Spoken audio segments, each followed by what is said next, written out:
Start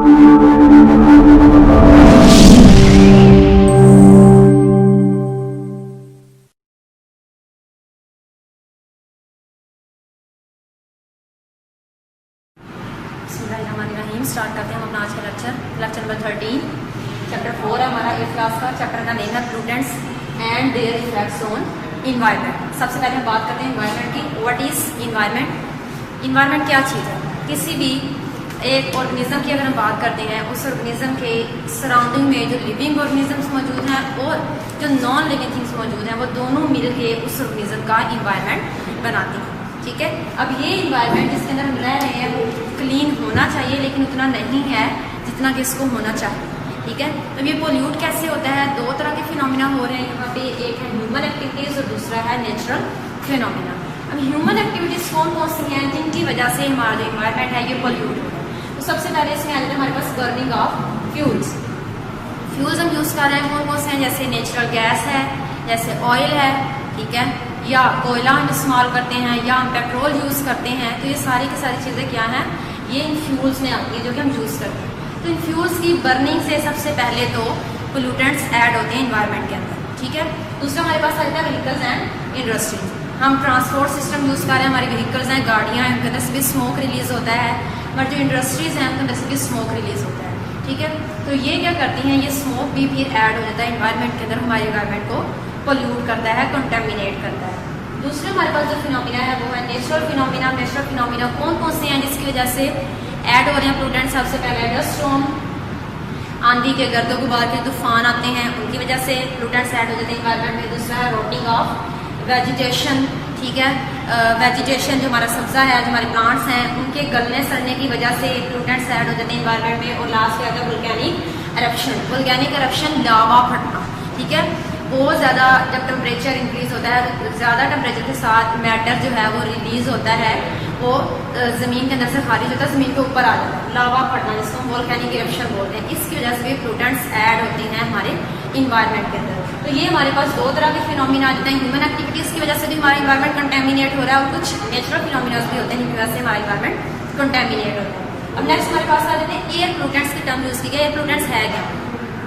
वो सारे substances जो कि हार्मफुल होते हैं, पॉइजनस गैसेज हैं या हार्मफुल सब्सटेंसेस हैं जो इन्वायरमेंट को कंटेमिनेट कर रहे हैं, पोल्यूट कर रहे हैं, वो क्या कहलाते हैं? Air pollutants. कौन कौन से एयर पोल्यूटेंट्स हैं यहाँ पे अगर हम बात करते हैं इन्वायरमेंट के अंदर? तो यहाँ पे हमने लिखे हैं पोल्यूटेंट्स हमारे पास कार्बन मोनोऑक्साइड है, सल्फर डाइऑक्साइड है, ऑक्साइड ऑफ नाइट्रोजन है, ठीक है, स्मोक है, chlorofluorocarbons, dust particles, pollen grains. उसके अलावा हम ये कहते हैं कि सूद है, वो भी हम स्मोक को ही बोलेंगे जो कि रिलीज हो रहा होता है। तो डिफरेंट हमारे पास आ जाते हैं पोल्यूटेंट्स जो कि कंटेमिनेट करते हैं इन्वायरमेंट को। नेक्स्ट हमारे पास है सोर्सेज। अब इन सब के हम सोर्सेज देख लेते हैं, ये सब कैसे प्रोड्यूस होते हैं, इनका ओरिजिन क्या है, इनका सोर्स क्या है। तो यहाँ पे सबसे पहले हमारे पास है कार्बन मोनोऑक्साइड। कार्बन मोनोऑक्साइड का सोर्स क्या है, ये कहाँ से प्रोड्यूस हो रही है? It is produce by incomplete combustion of fuels. Fuels अभी हमने बात की, जो भी फ्यूल्स हम यूज़ करते हैं, हम कोयला इस्तेमाल कर रहे हैं, हम नेचुरल गैस यूज़ कर रहे हैं, हम पेट्रोलियम यूज़ कर रहे हैं, जो भी हम फ्यूल्स यूज़ कर रहे हैं, उनकी इनकम्प्लीट कंबशन से जब वो मुकम्मल तौर पर नहीं जलते हैं तो उसकी वजह से क्या चीज़ प्रोड्यूस होती है? कार्बन मोनोऑक्साइड प्रोड्यूस होती है। और इसका सोर्स क्या है? It is produce from the smoke of vehicles and industries. ठीक है, गाड़ियों से भी धुआं निकलता है, इंडस्ट्रीज हमारी जो सनतें हैं वहाँ से भी स्मोक रिलीज हो रहा है, तो उसके अंदर भी क्या चीज़ मौजूद होती है? Carbon monoxide. ये इसके सोर्स हैं कार्बन मोनोऑक्साइड के। नेक्स्ट हमारे पास है सल्फर डाइऑक्साइड। सल्फर डाइऑक्साइड की अगर हम बात करते हैं, इसके सोर्सेज कौन कौन से हैं? It is produce by the burning of coal and oil. Oil के और कोल की बर्निंग की वजह से, इसके जलने की वजह से प्रोड्यूस होता है। ठीक है, next smoke release from thermal power station. Thermal power station जहाँ पे ईंधन को यूज़ करके, फ्यूल को यूज़ करके इलेक्ट्रिसिटी बनाई जाती है, बिजली बनाई जाती है, वहाँ से भी क्या चीज़ रिलीज होती है? स्मोक। और स्मोक से क्या चीज़ बनी? तो फिर ये सल्फर डाइऑक्साइड। ठीक है, नेक्स्ट हमारे पास हैं ऑक्साइड्स ऑफ नाइट्रोजन। नाइट्रोजन के ऑक्साइड्स हैं, ये इनका सोर्स क्या है, कहाँ से प्रोड्यूस हो रहे हैं? These are produce by the burning of coal and oil at high temperature. ज़्यादा दर्जा हरारत पर जब जो कोयला है या ऑयल है, इसको जब जलाया जाता है, इसकी जब बर्निंग होती है तो उससे क्या चीज़ प्रोड्यूस होती है? नाइट्रोजन के ऑक्साइड्स प्रोड्यूस हो रहे हैं।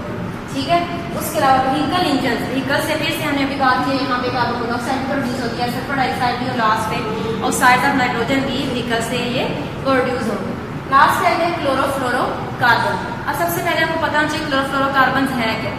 क्लोरोफ्लोरोकार्बन की जब हम बात करते हैं तो ये ऐसे कंपाउंड्स हैं जिनके अंदर क्लोरीन गैस भी होती है, फ्लोरीन गैस भी होती है, और कार्बन एटम्स भी मौजूद होते हैं। यानी ऐसे कंपाउंड्स जो कि क्लोरीन, फ्लोरीन और कार्बन एटम्स पर मुश्तमिल होते हैं, वो क्या कहलाते हैं, क्लोरोफ्लोरोकार्बन्स। अगर हम इनके सोर्सेज की बात करते हैं कहाँ से प्रोड्यूस हो रहे हैं, तो सबसे पहले एरोसोल स्प्रेज है हमारे पास। हम एयर फ्रेशनर के तौर पर जो स्प्रेज यूज़ करते हैं, हम बॉडी स्प्रे यूज़ करते हैं, ठीक है, परफ्यूम्स वगैरह यूज़ करते हैं, तो उनके अंदर से वहाँ से ये क्लोरोफ्लोरोकार्बन प्रोड्यूस होती है। और उसके अलावा जो रेफ्रिजरेटर हम घरों में यूज़ करते हैं, एयर कंडीशनर, AC जो इस्तेमाल करते हैं, उनके अंदर से भी क्लोरोफ्लोरोकार्बन जो है ये प्रोड्यूस होते हैं, ठीक है। फिर ये क्या करते हैं, ये सारे के सारे जो पोटेंट्स हैं ये इन्वायरमेंट में जाके उस इन्वायरमेंट को कंटेमिनेट करते हैं। उसकी वजह से फिर डिफरेंट डिजीजेस काज होती हैं। वो कौन कौन से डिजीजेज हैं, कौन कौन से इफेक्ट्स हैं, नेक्स्ट हम ये देख लेते हैं। प्रॉपर्टीज देखते हैं पोटेंट्स की, ठीक है, और इनकी वजह से इफेक्ट्स कौन कौन से हो रहे हैं ह्यूमन बॉडी के ऊपर, वो देख लेते हैं। कार्बन मोनोऑक्साइड की हमने बात की है सबसे पहले। अगर इसकी प्रॉपर्टीज की बात करते हैं तो ये कलरलेस गैस है, इसका कोई कलर नहीं होता, ऑडोरलेस गैस है, इसकी कोई स्मेल नहीं होती, ठीक है, और एक पॉइजनस गैस है, एक जहरीली गैस है ये कार्बन मोनोऑक्साइड। इसके भी हमने सोर्स से भी बात करी है, प्रोड्यूस कहाँ से हो रहा है, ठीक है। अगर इसके इफेक्ट की बात करते हैं, आपकी बॉडी के ऊपर इसका इफेक्ट क्या होता है, तो सबसे पहले हेडेक की ये वजह बनती है, सर दर्द काज करती है, ठीक है। नेक्स्ट है ब्रेन डैमेज, ब्रेन को डैमेज करेगी। उसके बाद है हमारे पास रेस्पिरेटरी प्रॉब्लम, सांस लेने में तंगी का एहसास होना, रेस्पिरेशन में ये प्रॉब्लम काज करती है, ठीक है। Reduce oxygen carrying capacity, oxygen carrying capacity कम करती है। कैसे, हमारी बॉडी के अंदर प्रोटीन मौजूद होती है, ब्लड के अंदर हीमोग्लोबिन, ये जो कार्बन मोनोऑक्साइड है ये हीमोग्लोबिन के साथ बाइंड कर जाती है और उसकी ऑक्सीजन कैरिंग जो कैपेसिटी है वो रिड्यूस कर देती है, कम कर देती है। तो ये इसके नेगेटिव इफेक्ट्स है हमारी बॉडी के ऊपर, ठीक है, ह्यूमंस के ऊपर इसके ये डैमेजिंग इफेक्ट्स है। नेक्स्ट हमारे पास आ जाती है सल्फर डाइऑक्साइड। सल्फर डाइऑक्साइड, अब सबसे पहले इसकी प्रॉपर्टीज देखेंगे, देन नेक्स्ट देखेंगे हम कि इसका क्या इफेक्ट होता है, क्या नेगेटिव इफेक्ट होता है इसका ह्यूमंस बॉडी पे। इससे प्रॉपर्टीज की बात करें, ये कलरलेस गैस है, बिल्कुल कार्बन मोनोऑक्साइड की तरह इसका कोई कलर नहीं होता। इरिटेटिंग स्मेल होती है इसकी, इरिटेटिंग स्मेल, चुभने वाली जो स्मेल होती है, ठीक है, इरिटेट करने वाली। अगर इसकी अब देखते हैं कि इसके इफेक्ट्स क्या क्या हैं, तो सबसे पहले ये एसिड रेन की वजह बनता है। इसके जो ये जो सल्फर डाइऑक्साइड है, जैसे ही इन्वायरमेंट के अंदर जाता है, ये पोल्यूटेंट है, एक हमने कहा जैसे ये रिलीज हुआ, इसके जो भी सोर्सेज हैं उनकी वजह से रिलीज हुआ, इन्वायरमेंट में चला गया, ठीक है। अब उसमें क्या होगा, इन्वायरमेंट में वाटर के ड्रॉप्स, वाटर वेपर्स मौजूद हैं, उनके साथ ये मिल के ये एसिड बना देता है, जिसे हम सल्फ्यूरिक एसिड कहते हैं। फिर ये बारिश के कतरों के साथ ये ज़मीन पे आ जाता है, तो इस तरह से ये एसिड रेन की वजह बनता है, ठीक है। फिर वो एसिड रेन के आगे फिर डैमेजिंग इफेक्ट होते हैं, प्लांट्स को भी डिस्ट्रॉय करते हैं, वो सॉइल को भी एसिडिक कर देता है, उसके ह्यूमस के भी ऊपर इफेक्ट होते हैं। नेक्स्ट कैंसर काज करता है, ये सल्फर डाइऑक्साइड कैंसर काजिंग भी है, ठीक है।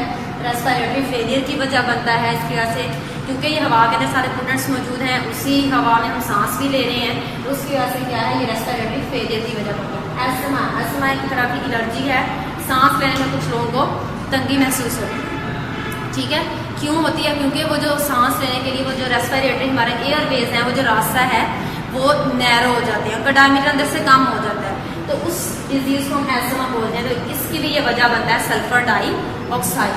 नेक्स्ट हमारे पास आ जाते हैं ऑक्साइड्स ऑफ नाइट्रोजन।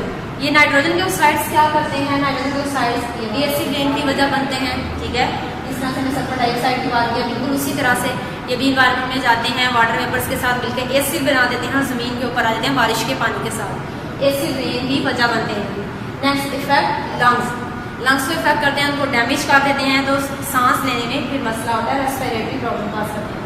नेक्स्ट हमारे पास है डिस्ट्रॉय क्लोरोप्लास्ट। अगर क्लोरोप्लास्ट की बात करते हैं, क्लोरोप्लास्ट प्लांट्स के अंदर मौजूद होता है, जिसके अंदर ग्रीन पिगमेंट होता है क्लोरोफिल, ठीक है, जो फोटोसिंथेसिस में हेल्प करता है। तो जब ये क्लोरोप्लास्ट को डिस्ट्रॉय कर देते हैं तो उससे क्या होगा, अल्टीमेटली प्लांट्स के अंदर जो एक फिनोमिना हो रहा है जिसको हम फोटोसिंथेसिस कहते हैं, जो फूड मेकिंग प्रोसेस है, उसको भी फिर ये स्टॉप कर देता है या रिड्यूस कर देता है, तो ये उसको भी फिर ये जाके इफेक्ट करता है, ठीक है। तो ये था हमारे पास आज का टॉपिक, जिसमें हमने बात की है सबसे पहले एयर फ्लूटेंट्स की, देन हमने इनके सोर्सेज देख लिए और लास्ट में थी उनकी प्रॉपर्टीज और उनके इफेक्ट्स।